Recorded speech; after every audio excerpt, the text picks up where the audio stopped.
आज मैं खुल के विरोध करता हूं बीजेपी पार्टी का और खंडन करता हूं ऐसी विचारधारा वाले लोगों का और ऐसी सत्ताधारी लोगों का जिनको इस वक्त भी देश में इस तरह का काला कानून लाने की आवश्यकता पड़ रही है। जिस समय हमारे देश के राष्ट्रपति खुद एक बहुजन समाज से आते हैं, हमारे देश के प्रधानमंत्री खुद ओबीसी समाज से आते हैं और उस वक्त भी इन लोगों को देश के अंदर ये यूजीसी जैसा काला कानून लाने की आवश्यकता पड़ रही है। तो सोचिए कितनी गिरी हुई मानसिकता है इन लोगों की। तो धिक्कार है ऐसी सरकार पर और धिक्कार है ऐसे समाज के ऊपर जो इस कानून को एक्सेप्ट कर रहा है, जबकि हमने सबने मिलकर इन लोगों को सत्ता में लाए और इस देश का प्रधानमंत्री और राष्ट्रपति बनाया गया, इस देश के राजा बनाए गए।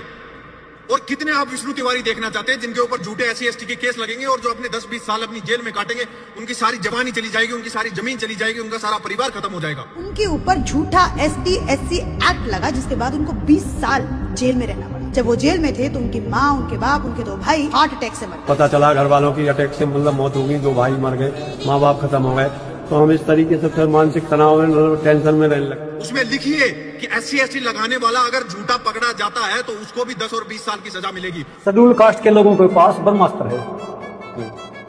अगर रास्ते में चलते हुए जनरल कास्ट के लोगों को ये कह दूं ना मैं, भाई तुमने मेरे को ये ऐसे क्यों बोलिया, तो उनको नहीं क्या बोलिया, झूठा में कह दूं तेरे को मेरे तो चमार कह दिया, रीजन कह दिया, ढेड कह दिया, तो उसकी जांच पांच होनी हो। मुकदमा करवाऊंगा 24 घंटे में अंदर और मेरे अकाउंट में पैसे, कितना पैसा मिलता है, पैसा मुकदमे के हिसाब बने। और अगर ये यूजीसी जैसा कानून अगर आपको स्कूल और कॉलेज के अंदर घुसाना है तो इसमें जर्नल को भी ऐड कीजिए। क्यों हमारे बच्चों को मारने में लगे हुए हो?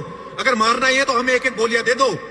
ये देश ही अगर तुम लोगों को लूट के खाना है, इस देश में तुमको हर जगह से इस देश का पैसा तुम्हें चूसना है, इस देश का खून तुम्हें चूसना है, इस देश की हर तरह की चीजें तुम्हें चूस जानी है। क्यों? क्योंकि खुद तो बुढ़े हो चुके हो, आप लोगों की तो एज हो चुकी है, अगले 5-10 साल और जीना है, खत्म हो जाओ। हमारे भविष्य का क्या, हमारे आने वाले भविष्य का क्या? आपने ये कानून अभी पास किया भी नहीं है ढंग से, लेकिन इसके नतीजे अभी से आने स्टार्ट हो गए हैं। दिल्ली के कॉमर्स कॉलेज में जब एक दलित समाज का लड़का एक सवर्ण जाति की लड़की को प्रपोज करता है और लड़की मना कर देती है तो लड़की के ऊपर SC/ST केस लगाने की धमकी दी जाती है और बाद में 50,000 लेकर सेटलमेंट की जाती है। के बाद एक दलित छात्र उस लड़की से जाकर प्रपोज करता है, उस प्रपोज को वो लड़की ठुकरा देती है और ठुकराने के बाद वो दलित छात्र कहता है जो इसका परिणाम तुम्हें भुगतना होगा। उसके बाद होता ये क्या है, SC/ST OBC एक्ट लगा दिया जाता है। उसके बाद 10 साल की जेल, जिंदगी बर्बाद, खत्म।